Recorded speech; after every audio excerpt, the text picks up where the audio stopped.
It is episode 20 of my As a Bag of Hammers playthrough of Encased with my beautiful idiot. Today we are going to head north towards the Kaleidoscope project. Oh, we have people here waiting for us. No name, That damn door! Damn Cronus! Gorgo, They built him to last for ages, Hamster. those bastards. And what do you suggest? Try to headbutt it? Like hell. I've got a few spare kilos of explosives right here. You're a maniac, you know that? Alright, plant the charge. Take cover, everybody. Alright, if these guys want to take care of the door for me. No? No, they're all talk? What happens if we walk up to them? Are they just going to be immediately hostile? They are just going to be immediately hostile. Oh well. Yeah, it looks like this guy hasn't even noticed us yet, so we'll shoot at Gorgo. Twice. Just get right up in his face. Now we can do this jumping attack thing. What is this called again? The acrobatic pirouette. Nice. And with 9 AP, well, you know what? Get fighting stance on. Here, brothers.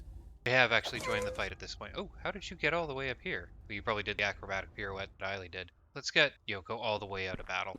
Probably should have ran her in a different direction considering the location of the other guys, but no, that's not what I did. As long as we're close enough, might as well let Fox get some melee in. Gotta remember that Fox is actually a very competent melee character. Eat shit and die. That should be an easy kill. Do we want to take... Okay, this person hasn't even noticed me. So I am going to run all the way up here. Keep in mind, I'm in fighting stance, which is actually lowering how fast I can move. Ooh, a miss from Yoko. Don't get that very often. 2 misses from Yoko. Wow. Oh, it's the height difference, probably. With Fox, she can't possibly make it up there in time to actually make any difference in that fight. So I'm going to get her up here. I don't know if this is going to bring him in. I'm going to skip turn while I'm there. Take these creeps downtown, bros. I'm guessing they figured they could actually get some distance between me and them. Sorry, that is not happening. So we get 2 hits with the big whacking crowbar thing. Since that started a new fight, do we want to do anything special with Yoko? Well, I guess Eiley's still energized. Is Eiley still energized? Battle Rage. Oh, right. I gave myself that ability ages and ages ago. I don't even remember what it does. I'll smack you up. That's hardly a dangerous hit. Okay, 54%. I would like something a bit more accurate than that. Headshot. Knocked out. And damage. Okay. 54%. Blind shot? Precise shot. Precision modifier 30. Oh, there we go. 100%. How far does Eiley have to go to be able to do an acrobatic pirouette? Probably here. Yep, that'll do. You're dead, asshole. Somehow, with my incredibly low perception, I'm still seeing traps on these. Luckily, that's not a problem. Oh, it's probably Yoko's perception that's letting me see these traps. Although, last episode, I was able to see the mines without too much difficulty, even when I didn't have Yoko with me. Ooh, what do we have? Heavy weapons plus 20 permanently? Temporarily. Okay. So far, I haven't come across anything that was particularly inspired. Bunch of useful junk. Ooh, secret. Dug up mound, eh? Locked. Ooh, force. Yeah, kick it. The lock has been destroyed. And pile of crystals. Nothing exciting. I think crystals are particularly valuable. Hit up Ursula to have a nap and drop off a bunch of junk. Let's see what this bunker entrance has in store for us, given that these guys didn't manage to blow it up. This door doesn't seem to have been open in several years, but the red light on the elevator panel is working. Click. You press the button. You hear a muffled click from the other side of the door, but nothing happens. Now, while I was grabbing all the junk here, I spied something over here. Oop, including radiation. Let's be quick about this. The air duct is covered by a rusty vent cover. You hold your hand against the grate and feel a slight gust of air. The system seems to still be working. Closer look. You examine the vent cover and see that time has not been kind to it. The brackets holding it in place are rusted out and barely hanging. Well, brute force. You grab the bars of the vent cover and pull them upward. The brackets pop off with a quiet ringing sound and the cover dangles over the duct. You are now able to lift it up and crawl inside. Well, let's do just that. I heard skitter, skitter, skitter. What do we have in our first room here? So we have scissor lifts. I'm guessing this is going to require a battery. It's a long and used platform lift, covered with spatters of white paint. The control panel is coated with a thick layer of dust. Press the up button. Button responds with a distinct click, but nothing happens. So yeah, I need to drop a high capacity power cell in there, and I make ammunition out of those.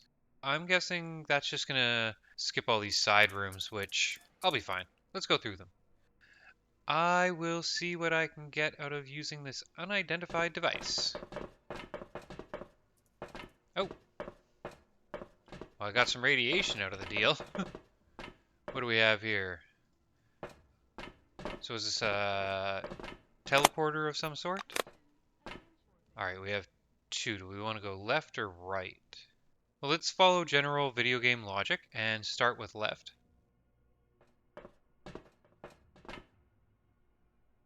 Okay, I think I'm going to stick with left. Okay, that brings us back to the starting room. Let's continue to get irradiated. Should we go... Let's go right this time, and remember there's two other options on the final room. Back to the original room again. How are we doing for radiation? How much has this actually given me so far? Negligible. Try the middle one here. We have skeletons. Oh, hello. Just the two of them? Looks like it's just the two of them. I definitely want to get these guys between the enemies and Yoko. Can I actually move Fox? I can't move Fox because Yoko's standing in front of her. Okay, well, go ahead and energize Eiley.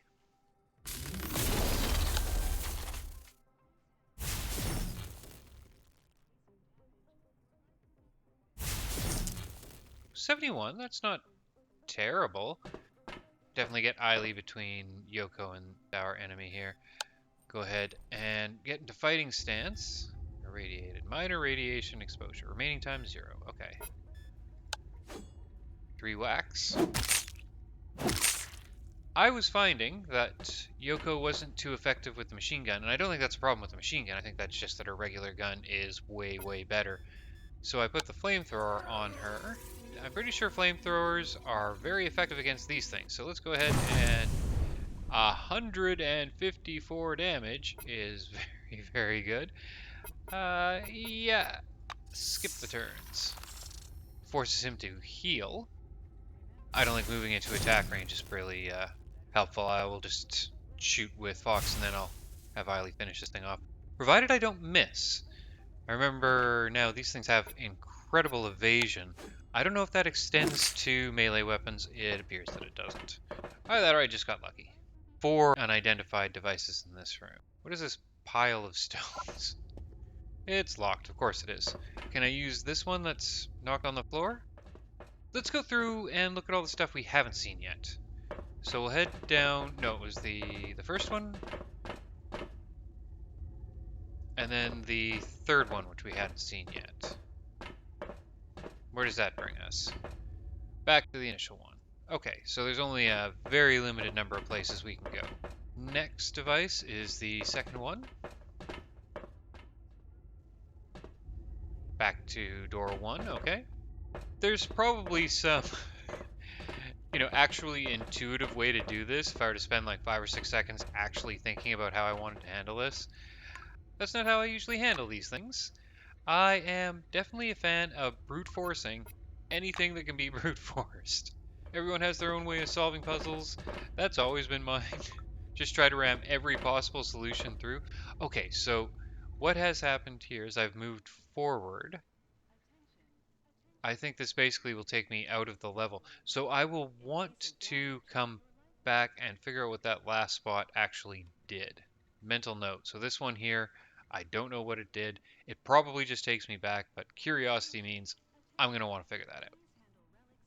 Unidentified device disassembled. Well, let's do what we probably should have done to the assembled ones and give it a scan. 5 Chronos technology. So I should definitely go back downstairs and give all these a scan. I bet you this one takes me to the start. Now let's go ahead and scan all of them. Oh, I guess you can only scan one of them and it counts for all of them. And one that we missed is on the far right in here. Let's see where this takes us. Probably back to the start. Yes. Okay. I'm definitely going to want to take care of all this radiation that I'm picking up before I leave. But I'll do that just before I leave because who knows if I'm going to pick up more.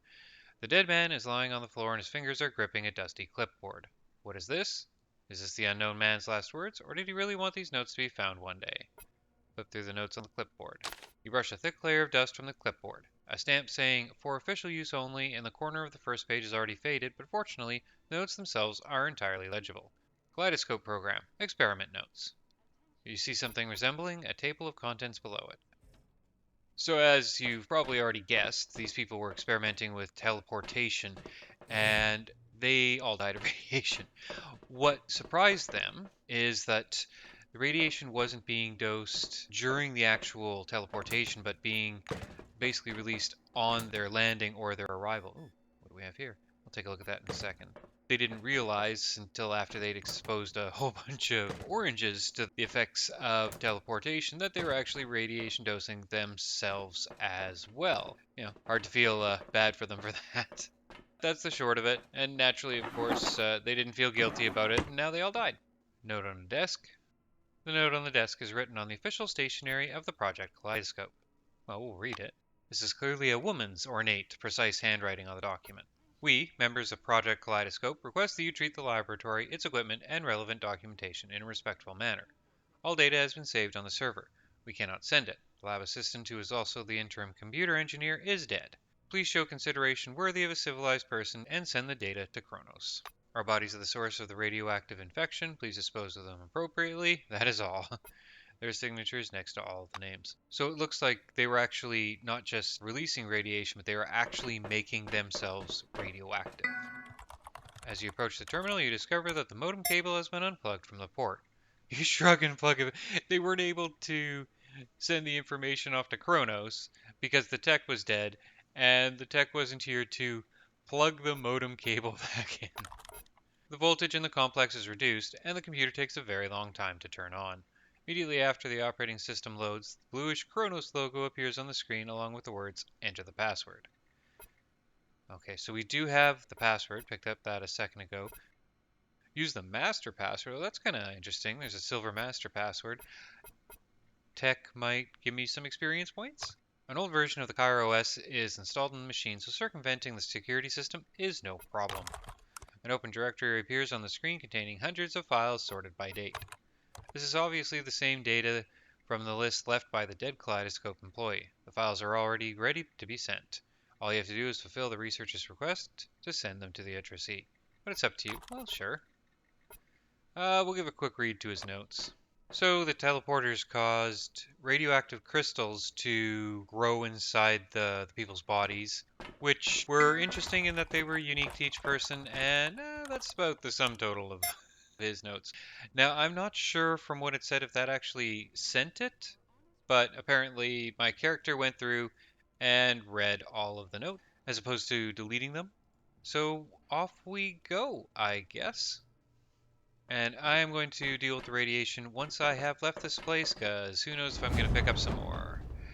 It takes you a while to notice the elevator's control panel, which is illuminated by 3 faint LEDs. What happens if we just call the elevator? The elevator doesn't react to the button at all. I guess it's practically impossible to not have tech of 10. There's got to be another way out of here. Maybe there's a vent somewhere. Maybe we... Oh, we probably go back out the way that we came in. The problem turns out to be elementary. A contact under the button has become oxidized due to the humidity. You clean it and replace the button. I don't know why we'd bother replacing the button. Just touch the two wires together. The door opens with an infernal screech. Taking a nap in Ursula after treating the radiation, we have a dream here where we're leading an expedition at the center of the dome. We're ensconced in a brand new servo shell, your loyal wide-spectrum laser clutched in its manipulators. Energy hums through the guides, and blue sparks are coming off the emitter. Others look up at you as if you were a heroic fighter, a courageous leader. Making your way deep into the gloomy tunnels beneath the ruins of Concord Station, you signal a halt. What's that up ahead? It's a real monster. Rocky debris, ancient forefathers' technologies, and the green vines of psi emanations have all been agglomerated to create this thing. You take the fight to this abomination with enormous courage. But at some point, your heroic deed transforms into a nightmare. You're standing in a cold cave, stripped down to your skivvies. The monster has mutated into a hated school teacher from your youth. A whole crowd of people is laughing and pointing at you. Someone even brought a camera. The tunnel has collapsed behind you, and there's no way out, till you scream and jump from bed. Whew, good thing it was just a dream. And of course, that means we have to sleep again. With everything short of heading to Carmine Heights done, looks like we'll head back to Magellan, and, well, basically we gotta hit all of these places again. So we'll start our visit to Magellan in administration. I picked up all of my junk again. I'm extremely over-encumbered, and Yoko, go ahead and put away your flamethrower. These people might not appreciate the little robo kid running around a weapon like that. Hey, Gramps. How are things? Kingsley adjusts his glasses. Employee? I'm listening. Say in a mysterious tone that you saw something underground. He leans back in his chair. I hope you're not sharing classified information with anyone else. Go ahead, employee. Show the Gretel bunker on the map. We're there. Right, I see. You say the relic spheres are still in place? Yeah, I guess I said that. I guess that's good news. Anything else? Say in a mysterious tone that you saw something underground. Well, we'll say that again. Hope you're not sharing classified information. Oh, that's just the general comment for all of these. Okay. Point at the Kyra screen. You were right there. He looks at the display. Ah, you say the Sonora bunker is partially destroyed? I guess I did. I'll write that down. Anything else, employee? Something underground? Wave your hands excitedly and explain how you climbed in Kaleidoscope's ventilation system. Kingsley listens attentively to your long story, wherein you collected all the bunker dust from a bunker table and a bunker pile, broke several cups, and tried to revive 6 skeletons in White Wing uniforms. When you finish your report, Kingsley sighs. That was quite a fantastic story. Despite some of the details, your report was very informative. Just keep your adventures in this facility to yourself. Kaleidoscope is a secret bunker, after all. Anything else? Something underground? While enthusiastically picking your nose, tell him what you saw in the Campbell bunker. Rubs his temples. You can tell he's upset. Disappointing. Well, at least now we know what happened there. Please stop excavating your nose. You're already bleeding. He mechanically stamps and signs your statement, and places it in the folder with the rest. Anything else? Aside from not destroying my office? No, nothing right now. We'll eat his eraser, and walk away. Now, ages ago we were asked to do something with this computer. I wasn't able to figure out what to do back then, and I probably am not going to be able to figure out what to do now. What I'm going to do is see if our friend from last episode has arrived here. Ah, Cheerful Jack. Jack looks at you inquiringly. So you came for an autograph after all? No? Then what do you want? Well, if there's an option to slap his butt, you know we're going to do it. Jack jumps back with a screech of outrage. Hey, take it easy. You're just like Willie Santana. So glad I don't work with that asshole anymore. I'm doing okay. I'm writing a script for my documentary. By the way, you'll be in it too. No, unfortunately you're not coming with us. He seems like an interesting character, but my character doesn't actually seem to interact with her companions at all anyway. And I am very satisfied with my team. I'm gonna take a quick chat again. with this guy. It's done? Oh my god, don't yell like that. You say it's done? What are you talking about? I remember. I asked you to find a host. He adjusts his tie. Yes, we already talked to him. Cheerful Jack would make a perfect fit for the newscaster position. Good luck. I am starting to notice that these guys are not exactly coughing up money for all these quests that I'm completing. We're certainly getting plenty of money from doing them, but it's from loot. I guess as an employee, you're not supposed to get paid for literally everything you do, but I don't recall getting paid for anything I've done. Naturally, while here, we shall see if there's any decent guns for sale. Looks like she still has all the junk that I've sold her over all this time. So there's definitely some interesting weapons here, but I am really looking to just take level 10 stuff. This stuff is very expensive and I don't want to have to upgrade it. Level 10 stuff will come soon enough, and I'm not exactly hurting right now. Well, this is pretty good. This will go for Yoko. We'll take Colossus Helmet. So my biggest transaction yet gets me some interesting new armor pieces. Unfortunately, no new weapons. I hope to see you again soon. Hello, friend. And I was starting to get bored. Sorry, the 90% off weapon sale just ended half an hour ago. What are you looking for? So before we buy any more stuff off of this guy, let's see what we can do with what we have here. Now, I don't think I'm going to need the Psychic and regular Resilience. Of course, that means we're going to look even worse. Let's see, how are we doing with the Operative Armor Jacket that cost us 7,000 combons?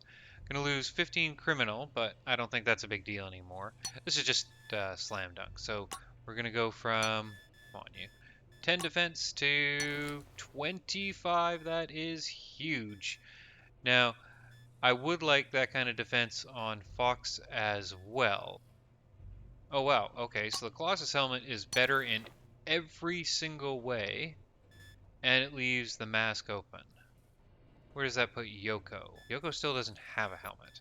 We're not taking this off of Yoko. What is Yoko's? Yoko's defense is already 17. You know, I'm going to steal this off of Yoko, because Yoko's not really taking damage. I'm going to put this on Fox. What does that do to her evasion? 68. Oh, wow. Fox's whole thing is evasion. Well, unfortunately, it doesn't make a lot of sense to have this on Fox, so this is going to go on Yoko, because I definitely want this precision on her. Got Yoko's precision up to 128. Now, the problem here is I really would like Fox getting more involved on the front line. I am very much worried about her dying. So what is Yoko's evasion? 29. This is a tough choice. I don't want to lose 20 points of evasion on Fox. But it would be really nice to get 20 points of defense. You know what? I kind of have to do it. Better to trust actual defense than evasion. Which means we'll put that evasion now on Yoko. So Yoko with her Colossus helmet, now 12. Yeah, so the frontliners will have big bulky armor. What was the stats on this? Evasion +4. Okay, so I could actually... You know what? Let's do that. Put this helmet on Fox. So it can clip through her head. And we'll put the Night Watch cap on Eiley. Get her up to 33? Fox at 18. Sorry, that looks real funny. 72 evasion. That's pretty good. I kind of like how that shook out. And Eiley right up at the front definitely needs the heavy evasion. Not evasion, defense class.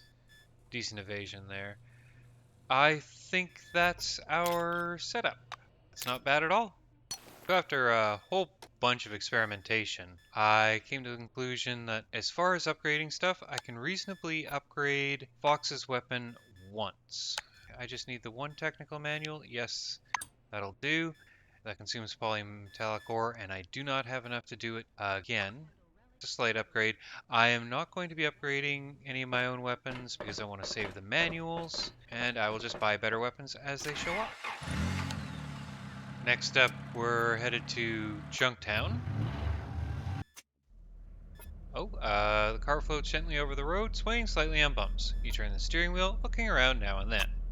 Glancing through the windshield again, you notice something interesting in the distance. Let's have a look. Crossing the barrens, you spy a small camp in the distance. It's hard to see many details, but there seem to be a few people. Trading post. Nice. Glad it was just a trading post.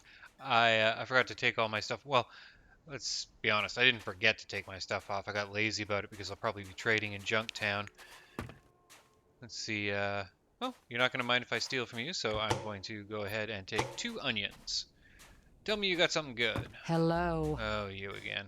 She didn't have anything interesting on her, and, well, she had first aid stuff. And I am swimming in that stuff. She also didn't have any money, so Junktown it is. Now, there are a whole bunch of places for me to visit here. I think I will start in the city and... Actually, can I start in the council? Yeah. Are you guys gonna make a fuss? No, I can just go in and chat with Nakamura. First we'll look in that office cabinet. I destroyed some Selectrones. Nakamura backs away from you. I hope you're here on business. Don't touch me. I don't want to know where those hounds have been. Can we barter with her? Nope. Here's your disposal certificate. The chairwoman accepts the paper with 2 fingers, disgusted. Did you blow your nose on this? How revolting. It does look like the Selectrons were destroyed, however. Looks can be deceiving. She cautiously moves closer. Here's the second task. Martin Kingsley, head of Magellan Base, needs help choosing a new head for the surveillance service. You're not suggesting me, are you? Kimiko moves even closer and adopts a threatening pose. Don't screw this up. You don't need to vote on anything. Just show up. Pretend to participate. The process is formalized. All that's required from you is to mark your presence. Oh, I got my lemon. Well, I guess I will do that before heading south again to Carmine Heights. Was it you who told me about Ursula? A tall man in a shabby silver-ring jacket almost steps on your foot as you approach. Instead of apologizing, he points in dignity to his badge. Alexander Novotny, Junior Dispatcher, is written there in calligraphic precision. Good day. Did you see this? Junior damn his ass dispatcher. I could have been head of my base by now, or even deputy chairman, he snorts indignantly. I'm so glad I got the hell out from under the USSR to once again plunge into a stagnant, totalitarian system of distribution. No, I've got to go to Carmine Heights. That's the new stronghold of democracy. That's where my talents will be appreciated. Can you tell me where it is? I can't find it for the life of me. If I can't get someone to actually give me directions to Carmine Heights, what I'm probably going to have to do is just, between episodes, drive back and forth across the lower corner of the map until it pops up. I'm not sure if I missed something, or if there was a bug. One way or another, we'll find it. Wow, look what the wind blew in. Yeah, we're gonna see if there's any relics worth buying off you. Ooh, CPSs. We'll have all of them. We'll take the working ones too. Well, doesn't this place look familiar? I might actually just be the mayor of this place. Ooh, you guys selling anything interesting? Tell me it's some new psi weapons. I definitely need to upgrade Fox's, Oh, you're selling reagent boxes. I will take all of those. And that's it. So where were we? Hello, Mayor. Ask what's going to happen next. A lot of paperwork. Preparing the documents for your inauguration, but it will take a significant amount of time. You know, I've been gone for like 3 months. I'm back at the emulator project. Ooh, hi again, Sparrow.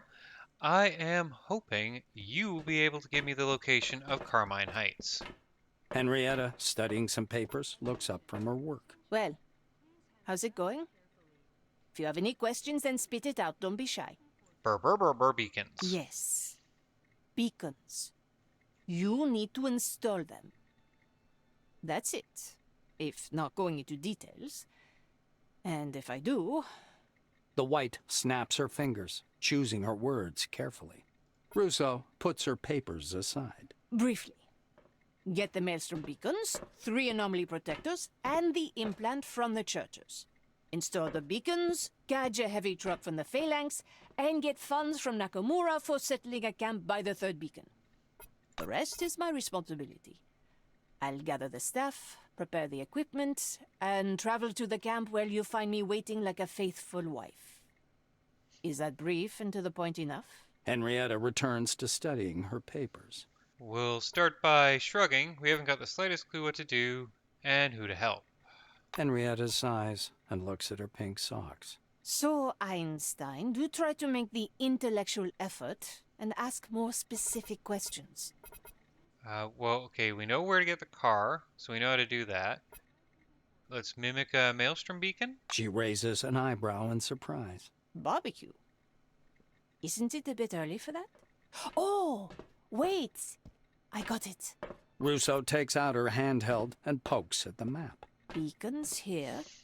No, not inside the car. It's here, in Carmine Heights. Go there. There we go.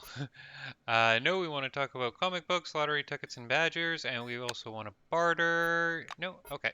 The white So stretch. that should give me direction, which is more than I had 2 minutes ago.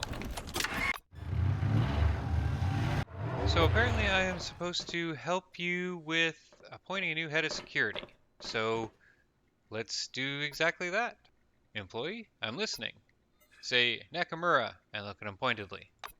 He rummages through the papers on his desk. From what I heard on the phone, she's formally requesting that you participate in the selection of the next head of surveillance service. He folds his hands on his desk. Although it's a formality, we have to follow procedure. Go down to the first and second floors, check the cameras, send me the reports, and speak with the candidates. Again, this is only a formality. The decision has already been made, but Nakamura wants to convince certain people watching your every move, that you're really involved in the selection process. So, is this sort of insinuating that it's going to be me? Why on earth would you want me as head of security? I mean, I'll take the job. Now, ages ago, we got asked to do something with these cameras here, but couldn't figure out how to get them to work. Well, what again? Jab the mainframe with your finger and complain. You can't fix it. Why, are you supposed to? You have the brains of a cockroach. Pee your pants while never allowing your judgmental gaze to waver. Then move away. Get out. Well, if we have to fix it, let's start by shaking it. It doesn't work. I'm guessing that looking at all of these isn't going to do anything. Check the surveillance terminal. And we'll look at all the monitors again. Nope. How about the mainframe? Access denied. Oh no, you are not saying an access denied on me. We are going to randomly jam disks in this thing to see what happens. There we go. I didn't actually expect that to work. The mainframe behaves in a much friendlier manner since being hacked. After the boot screen, you're taken straight to the main menu, featuring a flickering green Kronos logo. It's kind of disconcerting that the way that you fix the security system is by hacking the security system. Main menu, admin page. Hello admin, please select an option from the following menu. Update the operating system, check system go to the let's gently say coochie coochie coo and tickle the keyboard. Though nothing happens immediately, your coochie coo magic works. On a small screen, a boring program pops up with several almost identical lines. The last line is noticeably different. Opposite the terrible inscription, Supercolor Capture C60, is the status hardware error. Very sophisticated. Well, naturally, we will say, kapow! And headbutt the server. Reeling from your mighty blow, the lid on the side of the computer falls off with a clang. Oh, good. The inside of the device smells like dust. Several smaller boards protrude from the large board in the middle. Here we go. One of them sticks out in a funny way. It's crooked. You poke at it until it falls out of the slot. Ooh, I want to go with the precision headbutt, but I'm guessing we have to do something with the bit that fell out. Touching the slot with our finger is going to be hilarious. You feel the slot with your finger. Out of all the things you've touched, this is not the most interesting. I was kind of figuring I was going to get a shock. Let's see if we can get it back in there with some gum. Drawing upon your deep knowledge of engineering, you first threaten the board with bubble gum, then jam it back in the slot. It goes back in with a barely audible crunch. Put the door thingy back and secure it with a precision headbutt. With a clink, the panel falls perfectly into place, except that it's dented now. The server restarts after you hit it. Move away whistling. It happened all by itself. You didn't have anything to do with it. Actually, no. Let's take credit for this by moving away, proudly pounding on our chests. Oh, you again. Say pow pow, letting everyone know you fixed the mainframe. Can you believe this, Mel? This dummy actually fixed the cameras. Yeah, they can kiss my ass for that salary. I don't have to file for repairs at all. I interrupted you. Go on. She turns on the monitors. Move away, quacking like a duck. Yes, you get out now. And now that I've done that, I'm guessing that I have to look at the monitors? That's sort of what he implied I had to do.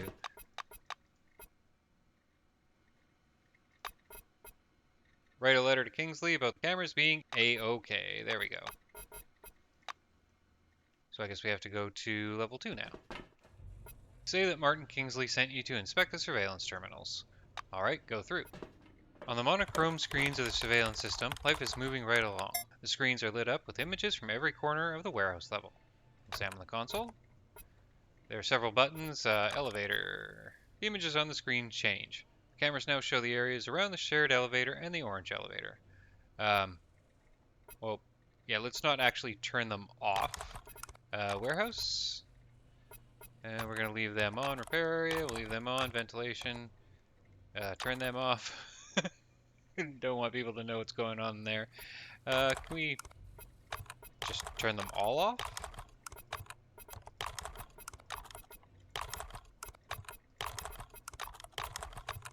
Turn them all back on? I probably should actually be reading these. Ooh, one of them said something that... This is exactly how my character would do this too.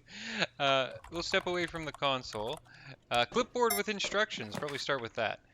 Closed circuit television system is your eyes and ears. If it wasn't for the moving picture camera, millions would have missed Muhammad Ali's brilliant victories in the ring, so treat them with appropriate respect.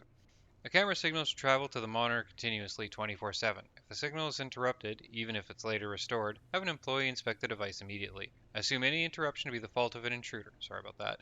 Because the surveillance camera is the thief's worst enemy. Okay. Telephone? Let's try this again. So we'll examine the console. Elevators. The cameras are showing nothing now.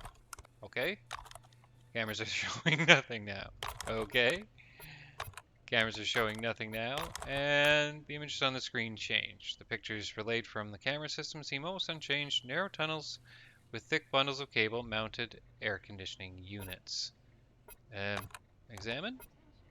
Oh, Kingsley inspection report. I'm guessing that would have been quicker if I'd actually just read the thing in the first place. So apparently I have to talk to Indra Kapoor and Courtney Resner to decide who will be the better head of security. So let's see what you have to say first. Wow. Look what the wind blew in. Did you take a look at the cameras? Hope you didn't break anything in there. Problem is solved. I don't know what to say. I'm impressed. Kapoor gives you a small bow from where he's manning his post. Thanks for the help. I never knew yellow badges were so considerate. Gaze sternly at Indra, precisely as Kingsley asked you to because he told you to watch the proceedings. Kapoor replies with a puzzled look. Your work is done here. It probably would have been better if I'd actually told him why I was there to talk to him, but so he didn't manage to make it worse. Let's stare at her like Kingsley asked us to. You stare at Resner long and hard, until it makes her anxious. Hey schmuck, stop staring at me, you hear? Black waves her lit cigarette in front of your face. Say, oodle doodle, and move away. Wait, we can sink her... Yeah, let's sink our teeth into her gauntlet and tear into it with a furious roar. With a hoarse shriek, Courtney snatches the glove from your teeth and bounces away from you. Say oodle doodle. Get out! Greet Kingsley with a sharp salute. You went and looked at the candidates. You did good. The director looks up from his kairos. The camera reports are, of course, fantastic. Allow me to read it out loud. TV Geezer takes a paper from the table and holds it up to his eyes, squinting myopically. Blah blah blah, da da da, you're all gonna freaking die. Then some obscene language, and here it says the third camera is looking at someone's ass. We can both agree this report needs a few revision. Don't worry, I'll take care of it. His voice fades into the background. Your attention has been captured by a beautiful porcelain coffee mug standing exactly between two thin folders on the man's desk. Hot steam rises from the vessel, and it's so sparkly white and new, you get a powerful urge to knock it over.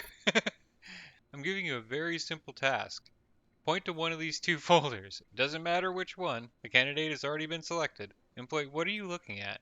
Okay, so we can topple the mug onto either of the reports. So while they've decided beforehand, we can actually usurp that by physically destroying the other file. Well, I think it's safe to say that Courtney was irresponsible in that she let her glove get close to me. The coffee instantly permeates the flimsy papers.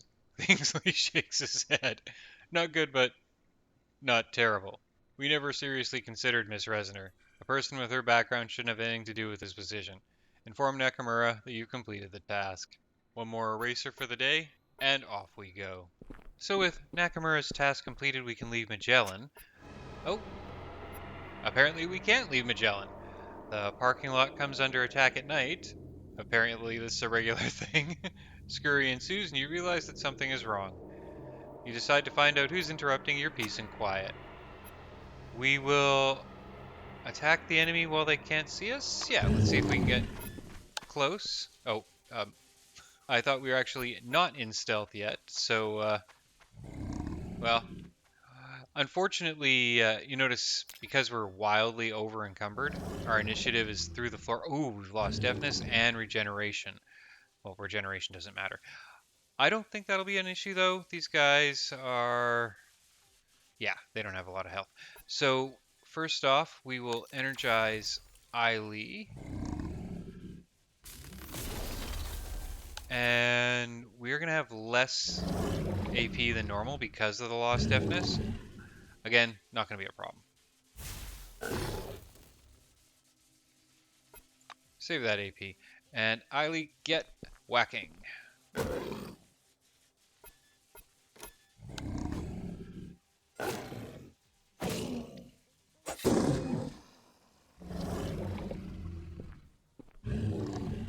Now, what I definitely want to do is get Yoko back and out of the fight. So we will move her back here.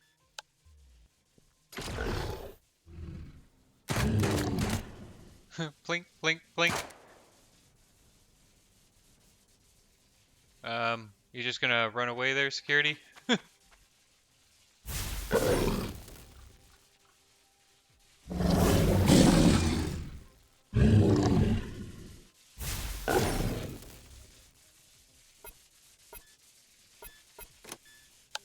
$16 AP despite the debuff. Is that gonna be enough to take out both? I mean, is it gonna be able to take out... wow. Just barely got the one.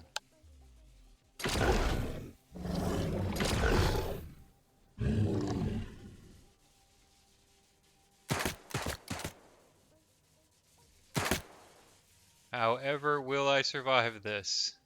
Yeah, no one's coming, buddy. Get involved.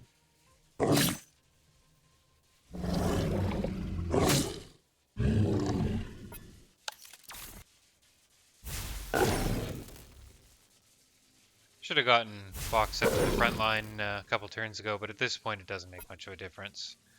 Save that AP. Now, Eiley, smash.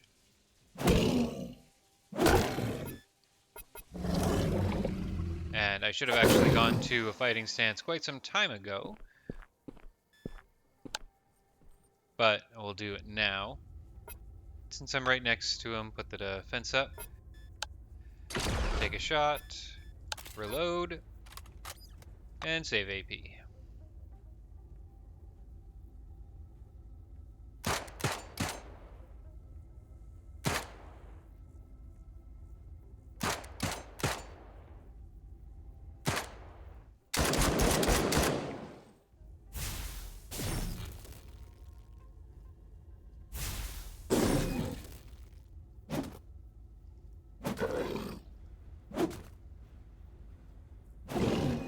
Well, a little reputation with the committee never hurts. So I am going to have to head south to talk to Nakamura, and then I have to head south to Picnic to...